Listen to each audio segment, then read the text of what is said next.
Everyone thinks talent is the key. That if you're the most gifted producer in the room, your DJ career will take off automatically. But in this episode, we're breaking down why that's almost never true. We're talking about talent versus discipline. Why I want to play at Tomorrowland is not a strategy. Why 500,000 followers won't save you. And what actually builds a sustainable music production career. If you're serious about longevity and not just hype, this one's for you. Let's get into it.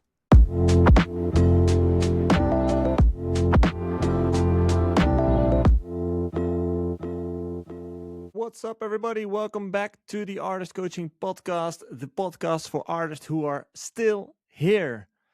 And I'm about to start with letting Ralph in. What's up, Ralph? Are we online already? Yeah, man, it's 2 o'clock sharp. Holy smokes. Hello, everybody. 2 p.m. sharp. I didn't even know it was 2 p.m. sharp yet. Yeah, it's 2 p.m. sharp. You know, time is just a made-up thing, where you all live in one moment, actually. What do you mean? It's just one moment. We invented time as a measurement tool. Oh, yeah, that's true. Essentially, it's just the same moment on the whole planet. We're going deep right away. By the way, for those who noticed, Jay is not here today. He forgot to mention last week, but Jay is in Scotland. I believe enjoying a holiday. So fire away, Ralph. Quelle surprise. Huh? That's French for we're not surprised, actually. Yeah.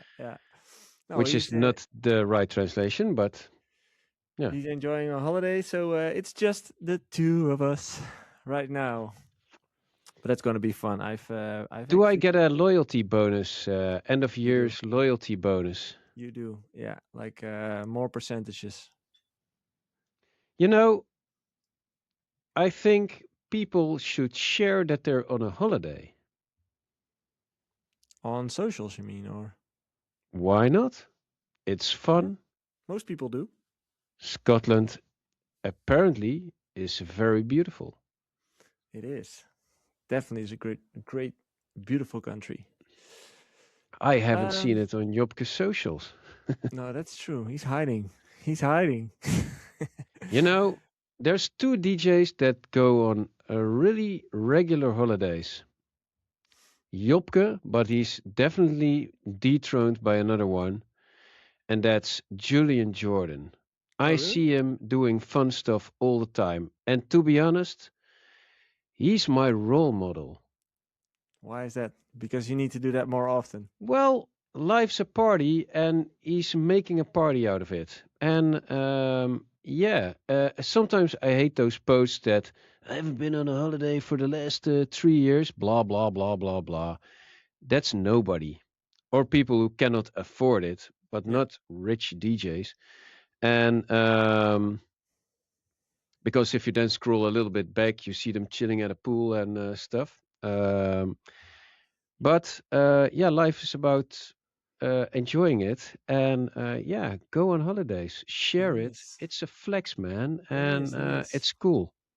Let's start with saying hello to everyone who's joining us again in the live chat. We have Evard, Melodramatic is in the house, Josh Letitia is here, Lion Harris, Ben Singh, Bit3 Music, Atalo, Klaus Hardstyle, Grey Max, John and Mr. Smith, and we already have another donation from Mr. Melodramatic. Coming in at the beer money. Thank you again, Mr. Melodramatic. And can Melodramatic let us know, do we have to share with Jobke now? Or are we going to say, just share it with the two of you? To be honest, I never get a cut anyway. This one's going to be split. Well, I like to split it with the family that's listening right now. What should we do with it? How can we? It is going back. It is. Oh, it is?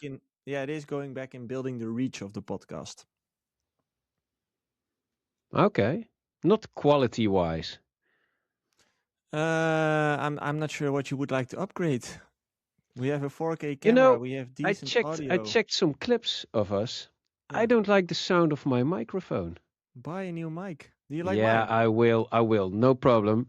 Do you like But mine? yeah, actually, you sound like a wuss. That's true. No, but I have multiple mics of these laying around in the studio. So if you'd like to test them, you can have it. Oh, is it a USB mic? No, it's XLR. I'm not sure if my Apple Twin will support it, but yeah, might be. Yeah, Also, this plop cap here, this it doesn't really fit. yeah, but your mic is really thick, like the I know. I have diameter, I have thick a mic. big black mic. Yeah, exactly. I've seen videos online. Exactly. Anyway, thanks again, everybody, for tuning in. It's going to be the two of us for today. Ralph, I've prepared some, what is it? Statements? Is that the right word? Now you're gonna prepare statements, and Jobke is No, not here. I was thinking like, how can I keep up a full hour with Ralph? And I was like, okay, I need to prepare. Yeah, you do. Yeah. So Yeah. aside from the community questions that we will answer later in the episode, by the way, if you haven't sent in your question yet, you still can send it into our Discord. It's in the description. The link is in the description, and you can send it in right there. And later in the episode, we will answer those questions. Answer. You sound so All British, Mike. answer. But first, yeah, what is it? I think it's a statement. Yeah, I'm just gonna say something, and I want to hear your opinion on it. Let's just talk But about I those also topics. want to hear your Yeah, opinion yeah, on we're it. we're gonna have a Yeah. conversation about the topic. So Yeah. the first statement is the most talented producer in the room is rarely the one who builds the biggest career. No. No? No, I think the most talented ones actually do build a nice career. Yeah. Okay. And why is that, do you think? I mean, Exhibit A, The Real World, Martin Garrix, talented, yes. Avicii was really talented, True. and there's loads more. I can keep on, but you abrupted my list last week, so I keep going there. I've learned from no, my no, no. mistakes. You're not the man of lists, so No, I'm a man of lists, but I'm not sure if I agree. As in, yes, sure. Some of the no. I artists. mean, you also have those marketeers. Yeah. To me it's more like it really comes down to discipline. As in, what I've seen happening way too often, and what stood out to me at first when I was at the Rock Academy here in the Netherlands, which is a music school. That's where I noticed for the first time, like I was not the best guy in the room. I definitely wasn't, because producer, No, you technical. weren't. No, I wasn't. You know it. No, we know. Um, We all know. yeah, Yeah. exactly. Because I know my music was a decent 7, like maybe an 8, but a decent 7. But there Ish. were guys in there who made like 9s, not 10s, but like 9s. But what I noticed on the Rock Academy is that I already made a living from music, and a lot of those other people around me struggled. And what the biggest difference was between me and them is that I actually started putting myself out there and actually worked every single day. That was the time where I was making music with Epster back home, like every day. I was putting in the hours, I was putting in the work, and actually releasing the music, because that's probably the essential thing here. A lot of the best music out there just never gets released because people are insecure. Sometimes it does, as you said, Martin Garrix, Avicii, like all those examples. But I think the majority, Calvin Harris. yeah. Really talented. By the way, did you see those clips from Calvin in Brazil? Dude. Whoa. Dude. What was it? 1.5 million people? It's insane. Yeah, it sure were a lot. Yeah, And I mean, even if they lied about, I thought they said 1.6, but man, if it would it's be insane. 900,000, Yeah, it's a shitload of insane. people. But aside from those, like You know, but zero to be point, honest, thinking about those people, if you're the one in the back, you probably don't see won't even shit. see No, Kelvin at all. it's better to watch a live stream. Well, or just enjoy the moment. Maybe it's even better at the back where the music is. Nobody picks up their phone and films the DJ. I've seen a lot of, I mean, I was talking about my big black microphone and the reference to. I've seen videos online of Brazilian girls as well.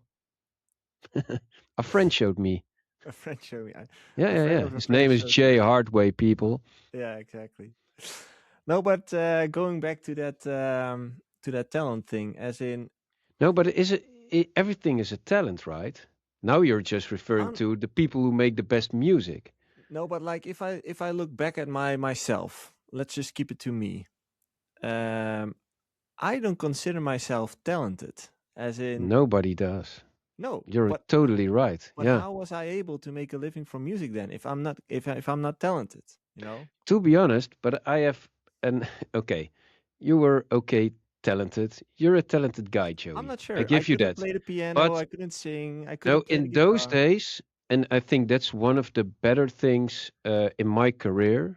Um, that was craziness. People with 3,000 followers on their Facebook were playing in Austin, Texas for 500 people just because they were in the right time at the right moment. If you were Dutch, you released on Spinnin'.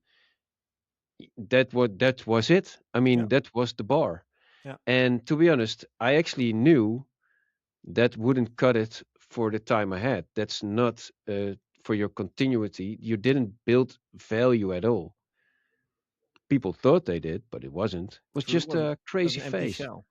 Yeah. You were kind of surfing on other people's brand because, as you said, if you released on Spin-In and on Revealed, Mm, that was enough. As in, you that didn't was have to. enough. Because Yeah, I remember like my name standing on those flyers in South Korea, of course. and Spinning. and Yeah. then behind it it was like Dutch Revealed. flag Yeah. and Spinning or Revealed, like just to note like, hey, this guy releases on those As labels. well as in China, that said Yeah, your Digimag yeah, number. exactly. Yeah. But to be honest, Joey, I think you were known to be, you were actually known as being a good producer. So for everybody, Which is funny to me. yeah, for me too, if I now listen back to your tracks. Yeah, No, but really, no, you no, know, for back like, then, I mean, time has changed. 10 years ago was 10 years ago. And for that, that, yeah. yeah, in that time we were living back then, yeah, you were a good producer. Everybody listened to your tracks was like, okay, That's true. this But is good stuff. if I would put myself like, if I would compare myself to those other people that were around me in the Rock Academy, like my Mm. music was like a 6. No, and but the world was weird back then as well, and that it's things you would walk into that were hard to deal with. As you now, you have your challenges, but back then, like communication is how get I get that point across that I'm actually the real deal and I'm a good DJ, producer, Yeah. entertainer, whatever.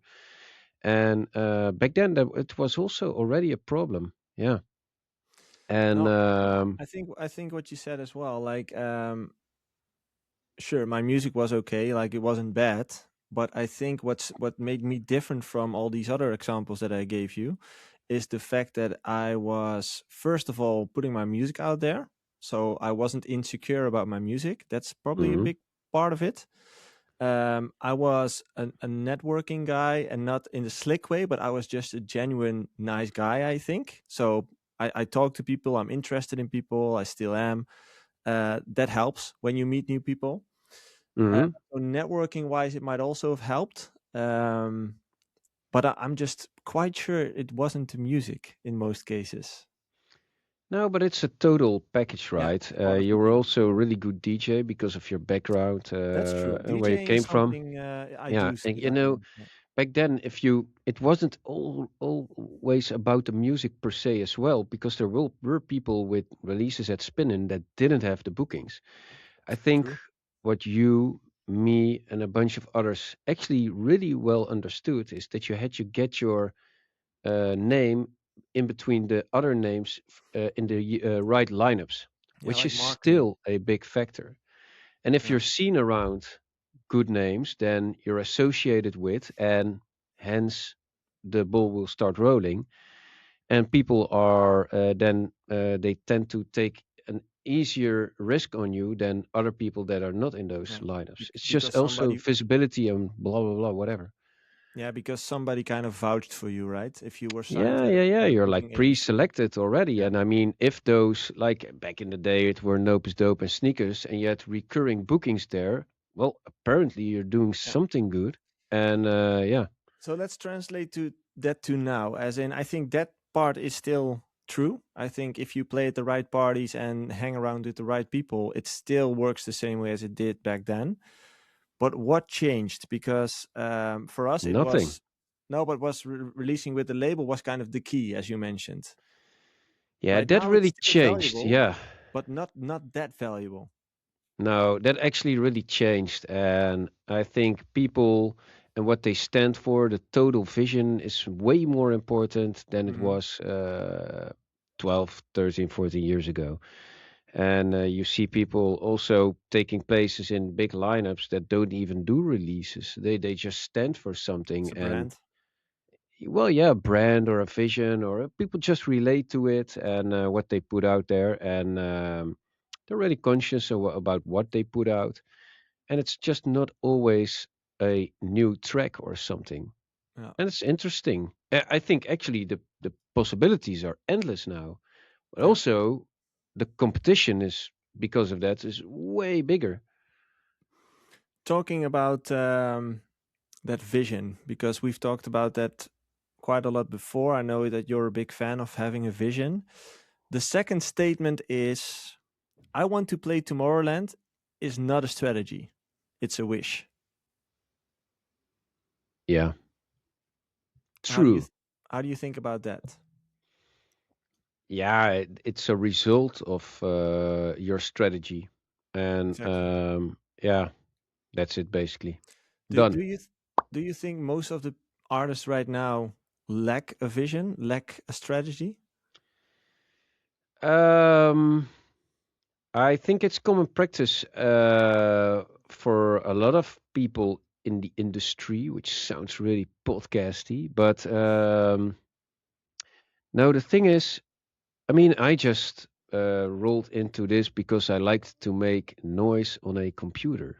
And then you roll into this business, and more of you is expected, which is True. not per se something that's, uh, yeah, that comes easy for you, because that's maybe, or it is or not in your nature to do, or yeah, to establish. And then it gets a little bit harder. I'm not the marketing guy.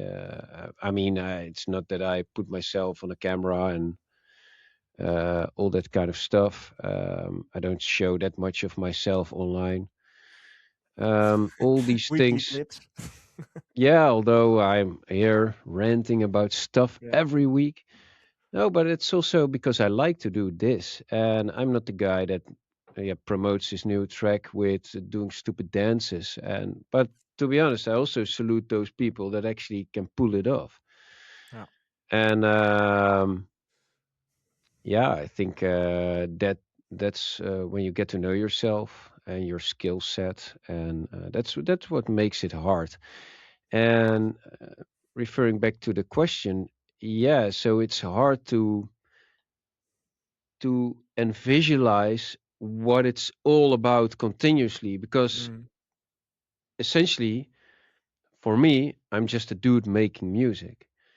But then in the bigger scope of things, like what do I want to achieve with that, and how do I get there? And that's when all these factors come into play. Yeah. If I look at the coaching sessions, most of those recur around clients who don't have a strategy, who never thought about having a vision, for example.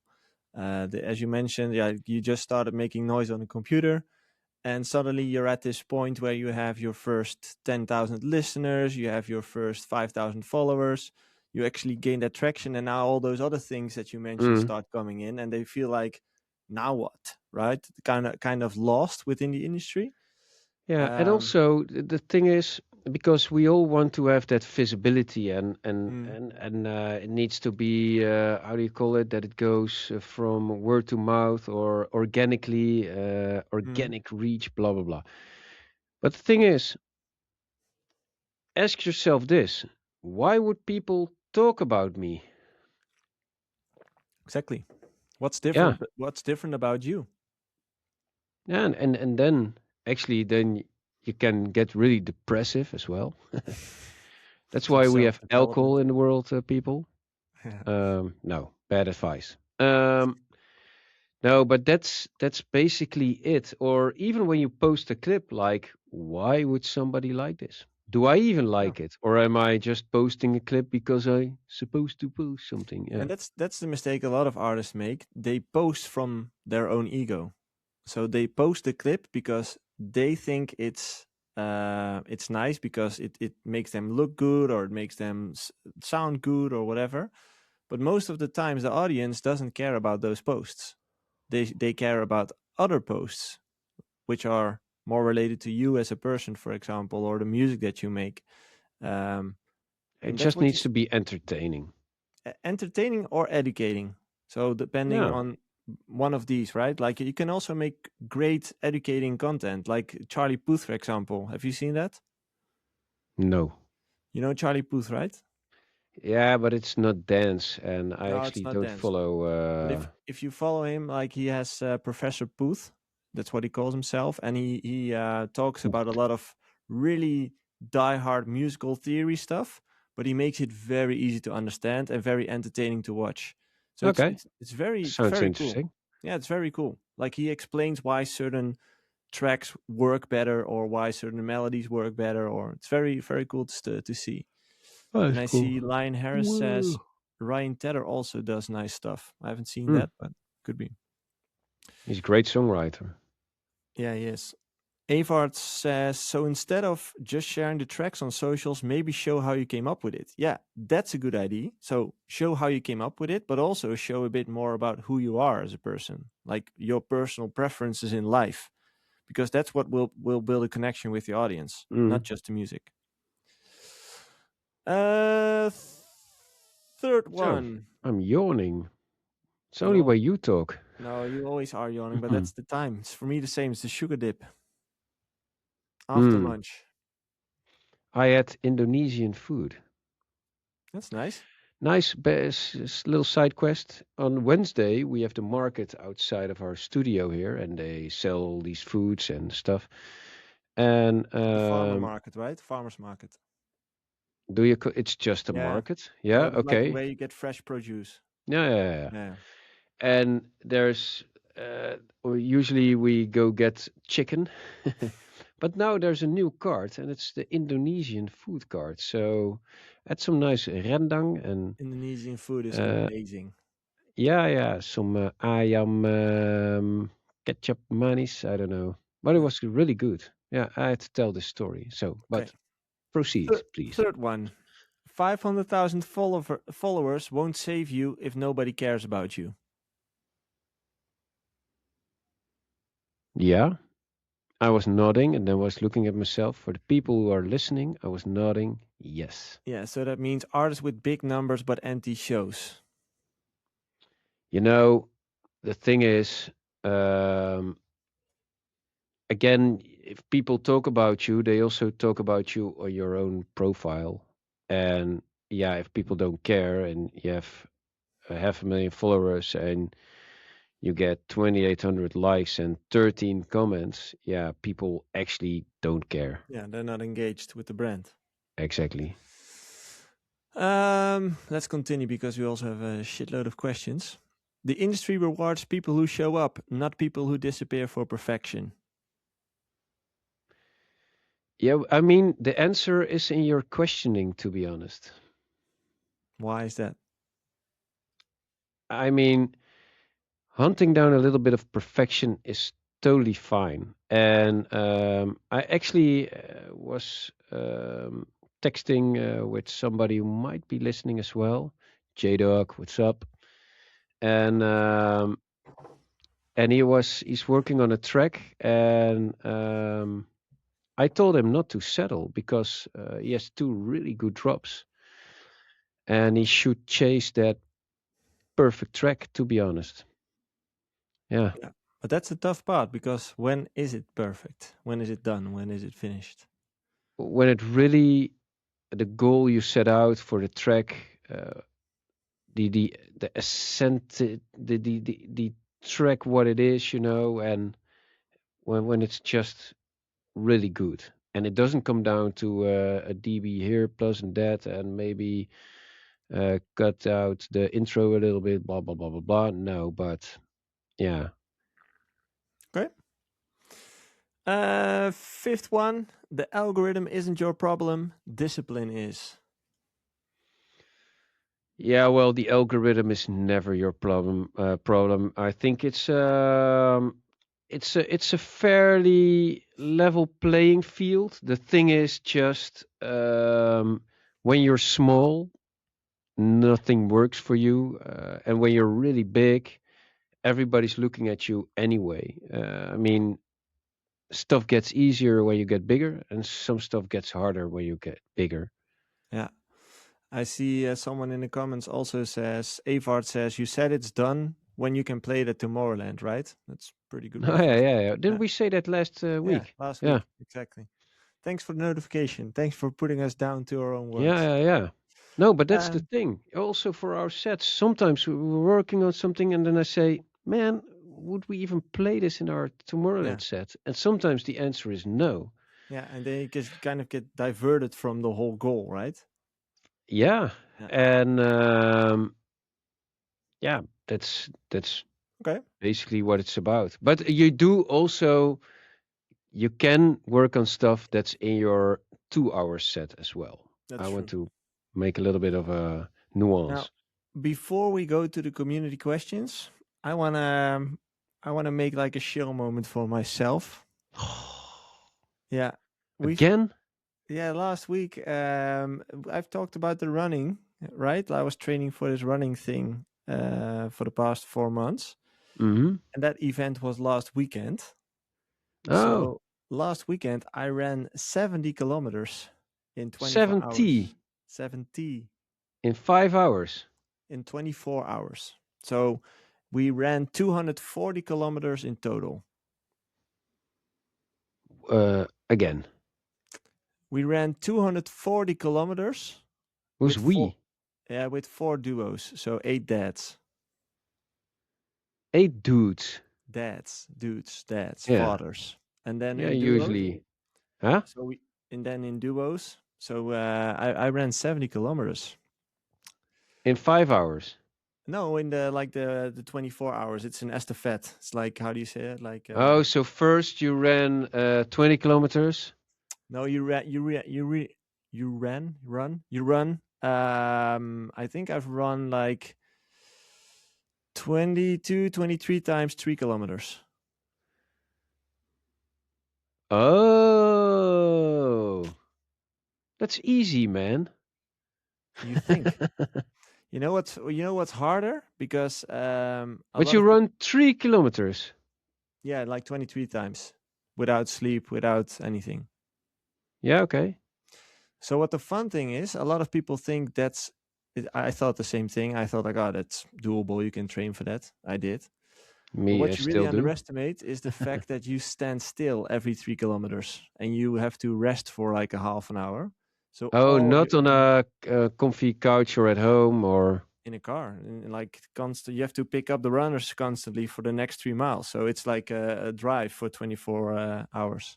So the sitting is actually the hard part, not the running. Well, your muscles really get cold and get like Yeah, they cramp stiff up. and all this stuff. Yeah, yeah, So yeah. after like 10 times, your body just starts hurting Why a is bit. it obligatory that you run 3 kilometers and then, No, yeah, you cannot say, I'll walk 30 and then whatever you do? no. The whole idea is, do you know the Europa Run? Have you ever heard of it? Nope. Oh, it's a famous run. I believe it's from Paris to Rotterdam. It's kind of the same, but not really. Us was a bit harder because with the Europa Run you can sleep and you can have massages and stuff. And we just went for 24 hours Oh, shit. continuously. I'm being cold. But it was pretty cool. I've posted some stuff on my socials. If somebody would like to see a bit more about that journey, you can check it out there. But it was quite a milestone for me. Like I never really expected to ever do that in my life. So yeah. And Just will you wanted to do it mention. again? I'm not sure. my my right knee is it's not fucked up, but it's pretty it's hurting. So I Your think it right needs some knee is time. not right. Yeah, exactly. Need some recovery time. But I saw the Jaske mentioning it in the chat, so I was like, let's just talk about it for a second. Let's continue. Hey, quick break. If you're an artist who's serious about growing his career, but you feel stuck and you don't know what to do, you feel overwhelmed, that's exactly what we help you with at Artist Coaching. At Artist Coaching, we offer one-on-one personal coaching for DJs and music producers who want to turn their passion into a sustainable career. Whether you're struggling with finishing your music, building your brand, or just figuring out how to stand out, we've been there and we can help. If that sounds like you, head over to artistcoaching.nl and book your free intake call so we can check where you're at in your career and see if we can help you. All right, back to the episode. Community questions. As always, we take on questions in this podcast. You can send them in the Discord group throughout the week, and we'll take those questions in this episode and talk about it. There's quite a lot this week. I actually have a chill moment myself. By the end of this episode. Okay. We have quite a few. I always listen to you. Yeah. Yeah, you might have just better let me talk so it would take up less time, but I always listen to you. Exactly. Yeah. I'm not sure if we can make all the questions, to be honest, but let's start with the first one from Mikey Foden. My friend has a great remix he has done of a classic trance track that had some support by bigger DJs at festivals like Unconscious and Dream State, but he's trying to get it signed officially. What steps would you take to try and get it signed? So a remix of a classic trance track, and it's already supported. Try to find out where the original is, right? Like and if it's all cover samples, because don't sample anything, then you're gonna have a hard time. And then you can actually release it everywhere as a full cover. There's labels that want to do it. Don't know if the big artists that play it have their own labels. I mean, that would be my first guess to ask. And you can always just upload it on SoundCloud and see whatever happens. If it turns out to be a big success on SoundCloud, then you can release it anyway. Yeah, that's true. That's how we actually operate. I just test it on SoundCloud and then release it. Well, yeah, sometimes without the support, but usually when we get support on tracks, we think, okay, it's probably good. We get some positive feedback. Let's go. We upload it to SoundCloud, and then people can download it with a download gate. So they have to follow you as well somewhere and all that kind of stuff.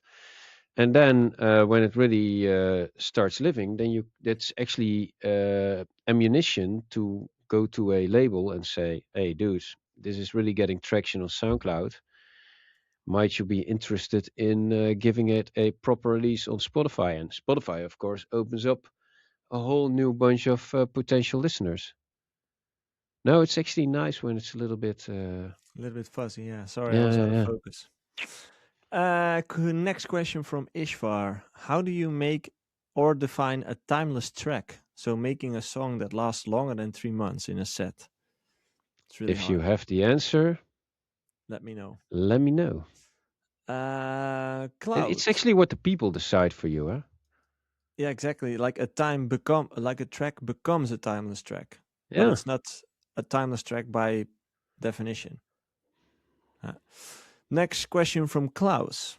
It's about sound design, so this one's for you. For me, it developed over time, and I'm using a lead sound with multiple layers that could be called recognizable for my music. But I'm also thinking about producers who can recreate every sound and then make it their own. How do you approach your sound designing? I'm a preset guy, actually, and I work from presets. And I tweak those usually. You kind of learn down the road how stuff acts and where to find which character of a sound. You have squarey leads, shiny, saw leads, and they all have their own characteristics, and then you can, of course, mingle them a little bit, and you kind of learn what they do. So if you hear a sound, you kind of know, okay, this sounds more like a saw. You hear some distortion, clipping, whatever. And but if it's up to me, then usually I browse through presets and I hope to hear some of the characteristics I would like to hear. Sometimes I just stumble upon a totally different sound and also sounds really good. Good. But that's how I work. I never start tweaking from like a basic note that's in a generator. I'm just reading through three questions from Atalo because I'm gonna pick one. One is from Jay. For Jay, he's not here. This one's about your track with Afrojack, What We Live For. Hmm. I feel the intro groove was a typical Afrojack choice, but the drop seems like a nice collab between Bassjackers and Afrojack. Can you also explain who decides those song structure things, like a 4-bar in between section after the drop one, and then going to a very catchy melody in the break with strings in the background? I don't want to think too far. I believe this was a natural process, but this track is just a banger. Well, it was actually one of those few tracks that we actually sat down together in a studio and made it. And was this in his studio back then in Leersum? In his old place, right? And pardon? It was in his old place, in his house. Yeah, man, it was an amazing place also, and a really cool studio. And yeah, man, he's just also a really talented guy. And what we actually did, I opened up my laptop, sat down beside him, and then um, we just bounced out ideas and sounds back and forth. And we kind of intended it to be a little bit like that. The track also we did with Martin Garrix. I mean, to be honest, our sound always was a little bit Afro-jacky because we really liked what he did, bleepy, and Bass Jackie. yeah, and Afro-jack, bass jack. My son is called Jack, and yeah, I remember that the first groove was something he did. Sounded like a rooster, like a chicken maybe. Pop, pop, pop, pop, pop, ba-da-da. And yeah, that's really Afro-jacky. I remember also we changed the keys somewhere because we had that drop sound. I wanted to it sound differently, but yeah. Um, Also, I must admit the break, what he did there is also amazing. That's not my strong suit to do breaks like that. I'm more of the guy that intros and then goes into climax and then the first drop. That's where my specialty used to lie. I must say, still does maybe. Used to lie. And yeah, well, I always had a harder time making a breakdown, and because I'm not the most musical guy there is. I'm more about effectivity, and yeah, that's where when I can rely on somebody else who has more talent in that respect. Yeah, why That's not? probably where we're like-minded. What?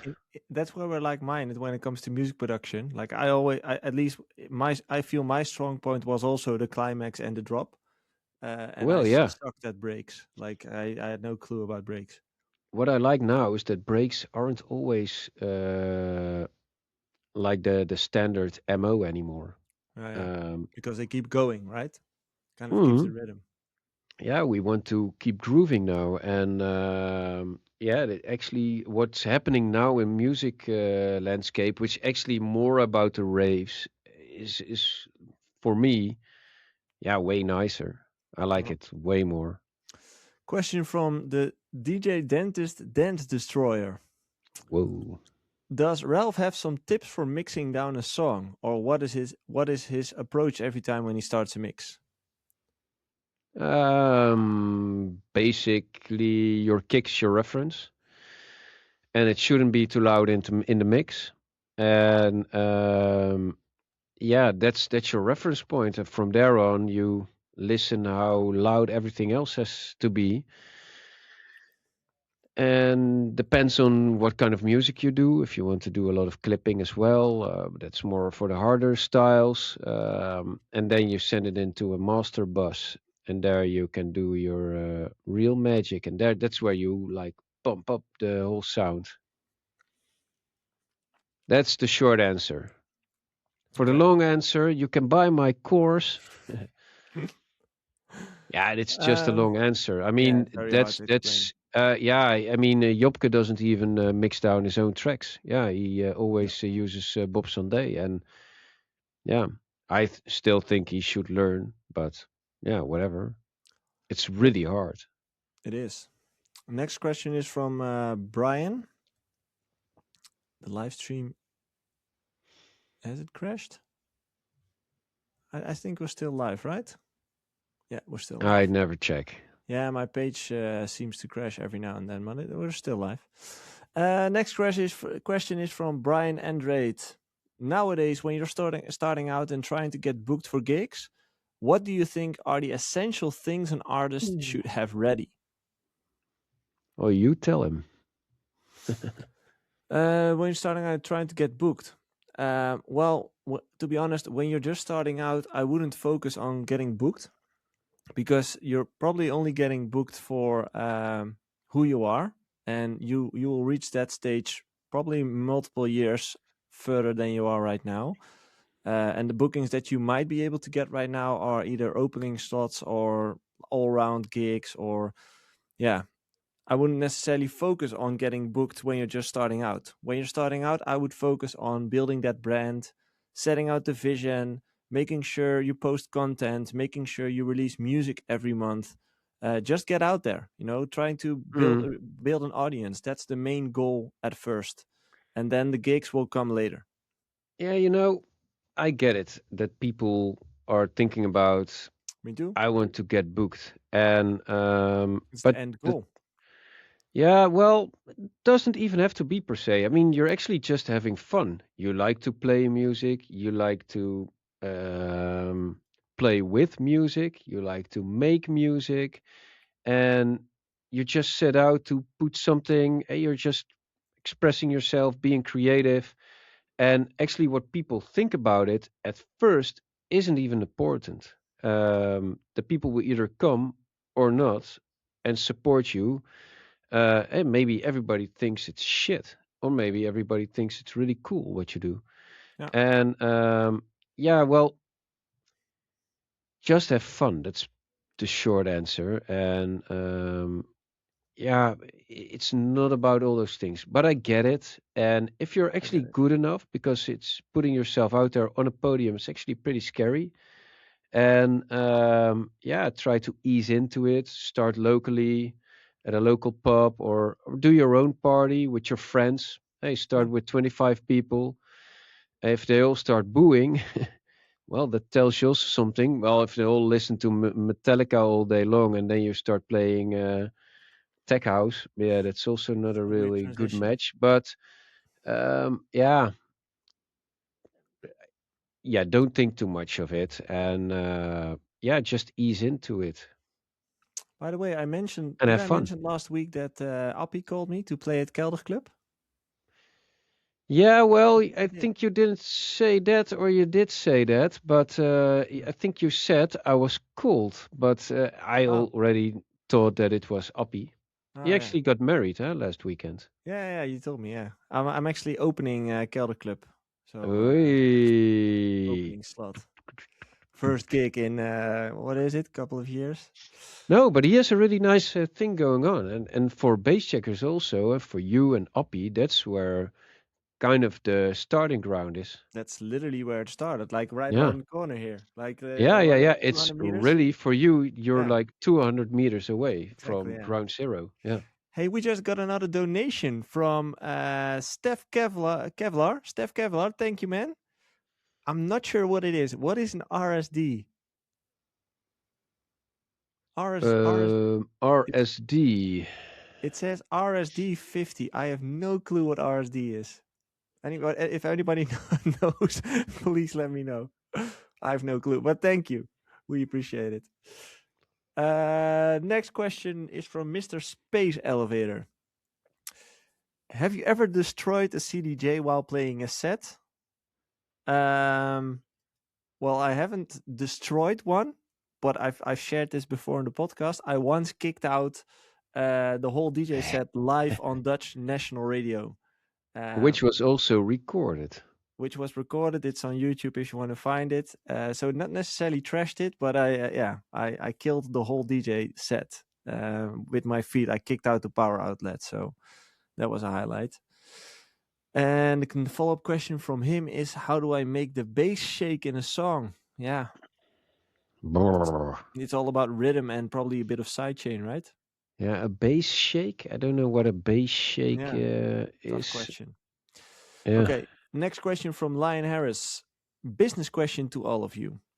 I have some official remixes in the pipeline and I'm wondering how much I should negotiate for the remix fee.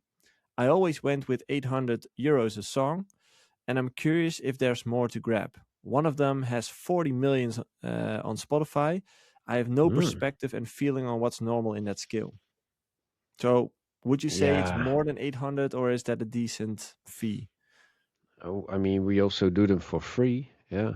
Yeah, Depends depends, on right? how it actually went, and if they asked you for a remix, yeah, and then yeah, you can always ask for a fee. But Yeah, we did a lot of remixes ourselves, and then yeah, well, we never got a fee. Um, but yeah, if you're yeah, to be honest, there's not a lot going. 800 is actually a decent amount. yeah. You can I think also it's just negotiate that you get a little bit of the royalties. yeah.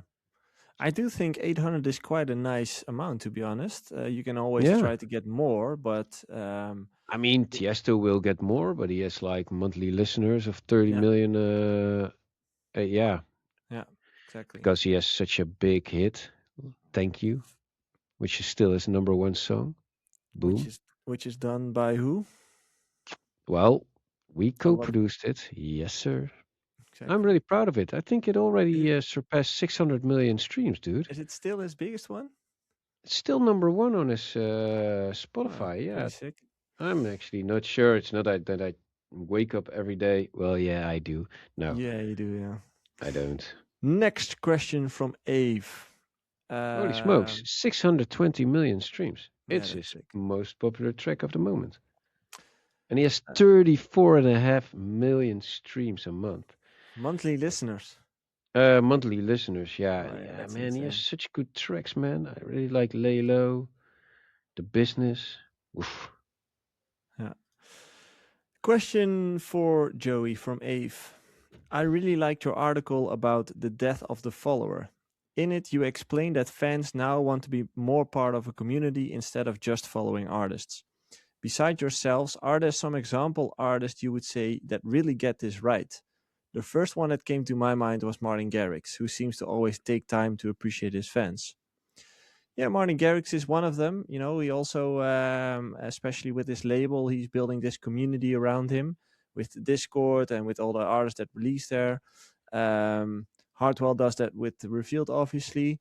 I think Fred again is a great example. He is really in it for his audience, and he shows it in a lot of ways. So he's one of the guys I would recommend watching. Um, there's quite a lot, to be honest, especially in the pop world. You see a lot of pop artists who become way more caring about their audience and interacting with their audience than they used to do in the past. So yeah, them.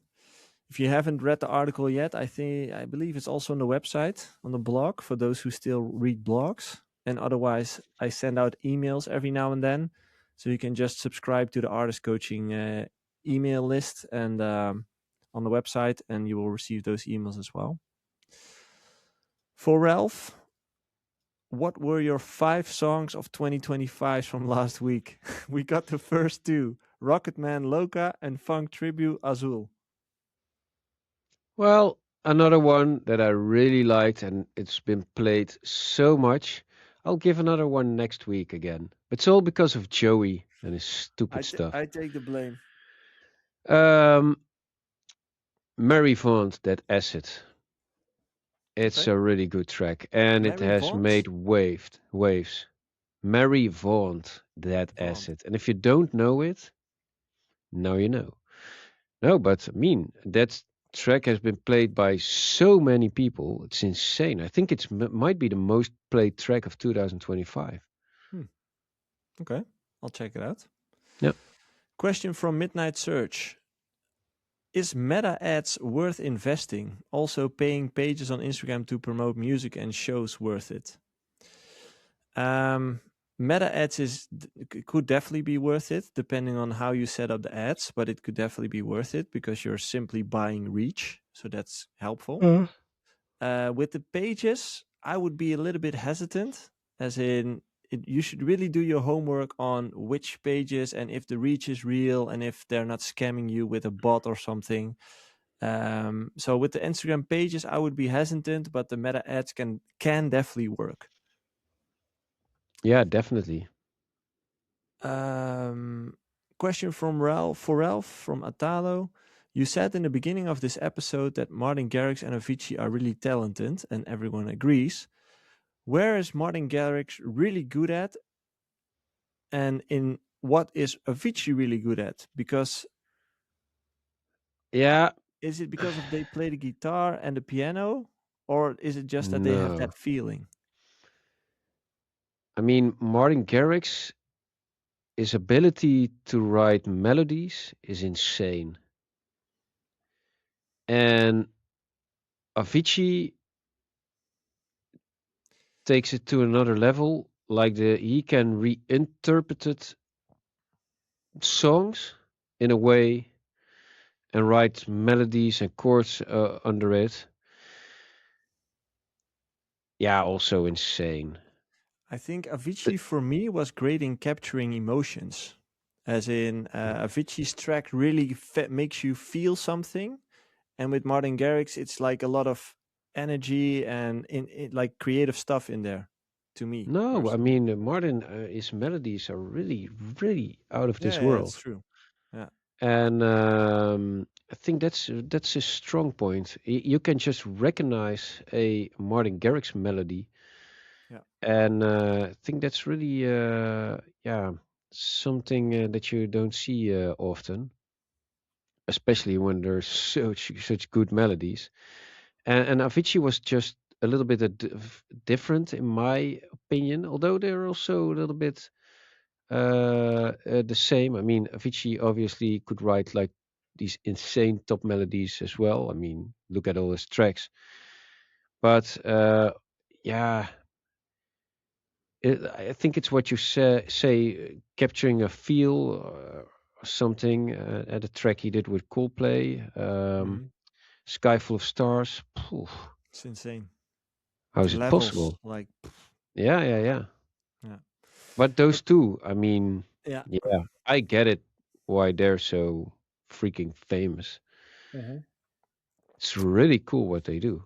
Question from Second Memory for you, Ralph. How do you make sure you collect all of your royalties? Do you monitor statements and No, see if you've been paid? no, that's I'm really bad at it. Yeah, Okay. it's full trust. To be honest, if I have to, um, I mean, there's publishing and royalties. Royalties I do collect myself. That's actually pretty visible. Royalties, on the other hand, I mean, yeah, you have all these semi-government institutions in They're private, between. but they're field government. You know, and also if you break down your earnings model, it's better to put your attention a little bit somewhere else. You do have all these agencies that operate in a no cure no pay base, that they take 15% of the top if Yeah. they can find money for you here and there. That actually has worked also for us in the past, but thing is with everything business related, if you don't keep your mind or your focus on it, it will just dilute and, yeah, soften, weaken, and you lose track of it, and to give you an example of what's also important, it's returning taxes from other countries, mainly the United States for us. And the money we get back from there is maybe even 2 times the amount of Yeah. the returns That of that part of the business, and you cannot do them all, you know. that's what I wanted to ask. Like just a rough And we don't have the estimation. skill to put somebody on it. Actually, that's Yeah. the backside of being smaller than Garrix, or yeah. But just a rough estimation for you, how big is the part of royalties for your total income? Is it like 10% or? Yeah, maybe. Yeah, Yeah, yeah. it's I don't insane, think right? even not even. Yeah, It's pretty insane. yeah. Okay. Question from Kaizen. I have a Although it has risen the last couple of years, I must say. Hmm, Yeah, why maybe is it's that? even going to 1/5. Yeah, I mean, you're saying royalties and publishing. Yeah, now I have to. I mean, royalties is easy to get, but it's more the publishing which is Hmm, hard. Yeah, but publishing, of course, and royalties. Yeah, you have this big chunk, and for us, royalties are a bigger chunk of the total money, yeah, yeah. music money. Yeah, Okay. accounting, man. Small question from Kaizen. How do I get shit done without overthinking too much about life? I asked ChatGPT and it said to take it step by step. Um, yes, that's definitely true. I would be very careful with asking ChatGPT things as well. But okay, how do you kind of get shit done? It's a matter of being disciplined because everybody has motivation. Everybody wants to become an artist and feels motivation at some point in time to make music and to actually start doing this.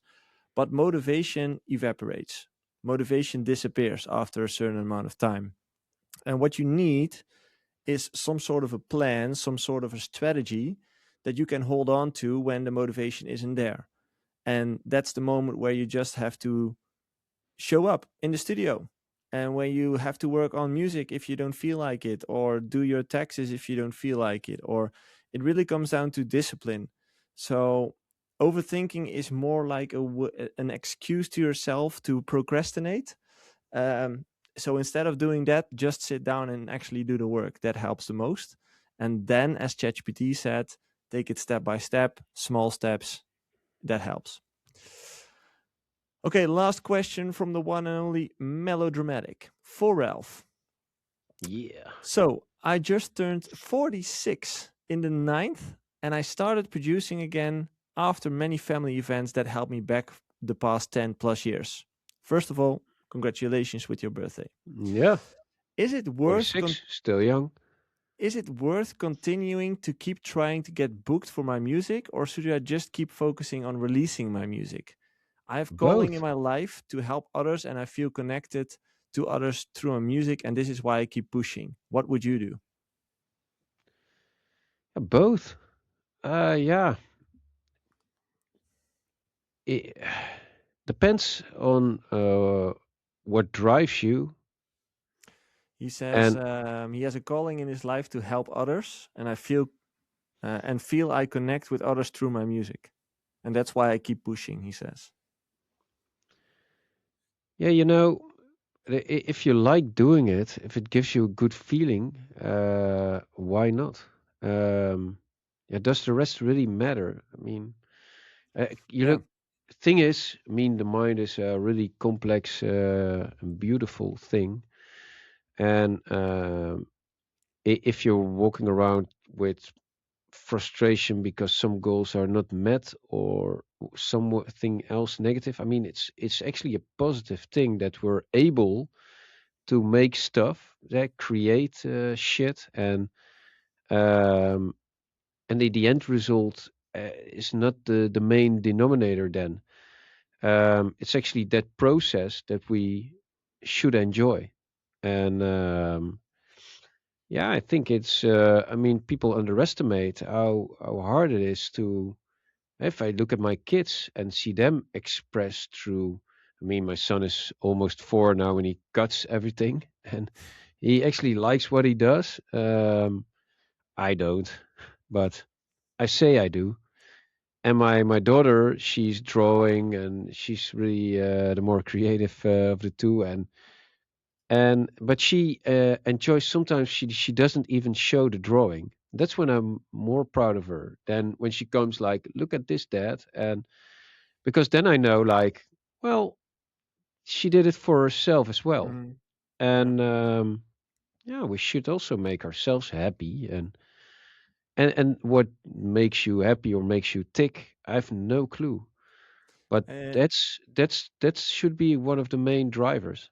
yeah. And going by what he said and knowing him personally, I do think this is the thing that he should keep doing because it brings him so much happiness in life and passion and connection that he should definitely keep doing it. Hey, the thing is, let's take it back to me. Why do we almost every week? I mean, I can safely say with a little bit of error margin, we're here every week, Joey. Hmm. Why do we do this? I mean, we do actually earn a little bit because of Melodramatic, actually. Thanks, dude. But still, that's not the driver. We actually just like it. Yeah, it's fun. To be honest, for me, sometimes it's a little bit of a hassle. And outside of my studio, the people I work with, oh, man, you have to go again. And like, yeah, sorry, dudes, I have to go. And sometimes I'm in a project, I'm like, oh, fuck, man, yeah, ugh. And then I'm half a a minute later, I'm boom, blapping, and I like to talk, obviously. It's a nice And break. no, but it's just we like to do it. Yeah, It's enough. exactly. And hey, and if it turns out to be a success, it's pretty cool. Then we're like these podcast guys. We can do a theater tour. But to be honest, I don't We're think we not. will. No, we're not. And no, but I see ourselves sitting with the three of us. Job gets to take pee breaks, or he always takes breaks, and we drink a beer, talk about shit on the stage, and people ask questions. Yeah, it's actually funny. We should do that But next year or this year with ADE, like just like a oh, panel kind of setting. well, we just sit. We act like there's nobody, but yeah, Yeah, no, but it's just yeah, whatever makes you you, and fun is the leading motivator. If it's fun, definitely, keep yeah. doing it. That's the I main would thing. stop a music if I wouldn't have fun Yeah, anymore. Even if I would get paid a shitload of money, because the money also really doesn't make you happy, yeah, and that's something he lives by because he's giving it all to us. yeah. I haven't drank Um, beer in quite a lot of time, actually. you I haven't. should. No, no, no, because Oh, as you can hear, I have a little bit of a yeah, cold. I can hear. Nice. Yeah, Carnival is like around the corner, so there's a lot of yeah, beer for you I really next to you. dislike Carnival. Yeah, I liked Mm. it when people dressed up and were creative, but now everybody wears these stupid blue jackets. You Yeah. probably also do. I want to mention one more thing before we end. We've mentioned it, I think, one more time before in this podcast, but we are going to host our own retreat, our own real life retreat, which means you are coming over to Oh, the we should have Netherlands. talked more about that. Yeah. Yeah, we're gonna when Jay's here next week, we're gonna talk more about it. But we're gonna host a retreat, a 3-day retreat, in the Bassjacker Studios, where we'll be working on music, but also on your brand and on that vision that we talked about. I will be there, Ralph will be there, Jay will be there, and it's just a small group of people. It's 8 people, limited, and we already have 3 or 4, I believe. So there's only like room for 4, maybe 5 people. Um, if you are interested, I'll just make sure to drop the link in the live chat right now. And I'll make sure it's in the Discord as well for people who are interested. It will be in May, so we still have some time left. But if you're interested, make sure to check that page. It's called the Beats and Brand Retreat. Ooh, I didn't even know the name. Yeah. I just knew there was a retreat. Also, now can I tell Yep. you about Do my? your I spiel. actually had a sports event myself. I bench pressed 100 kilos. Woo! That's nice. I'm a big boy now. Where's the? Yeah, dude, this is the moment. This is the moment for the sound. Yeah, That's insane. 100 is a lot. That's a it lot. is. I was actually amazed. Well, I always did 90, and then I pushed to 90 like 4 or 5 times, and then ChatGPT was asking training tips, and he said to me, say he with me, I don't know why, but um, he said, well, then you can might as well just push Yeah, 105 kilos one time. But I was like, 105 is too much. Let's first yeah. see if I can get to 100. But yeah, it actually went pretty That's well. insane, man. Yeah. That's a nice achievement. We're getting fit, bros. Nice. Yeah, dude, we can start another Dude, podcast. Well, yeah. stay tuned for another podcast with Joey and Ralph, the Fit Ju- Boys, Fit Yeah, we have Dads. gym jackers. Is Lion Harris saying gym jackers? Yeah, we're Yeah, well, getting oh, there. you should see Marlon. He's like the Marlon fit is bro. also Poof. ripped. Yeah, he's insane. Okay, thanks everybody for tuning into the live stream, for listening to this episode. Make sure to check out the retreat that I just mentioned, to check out the Yeah, we're going to website. talk about it more next week because Yeah, it's interesting. next week we'll talk more about it and what it actually contains and what it's going to be about. And Jay will be there as well. So thanks everybody for tuning in again, and see you all next week. Bye bye.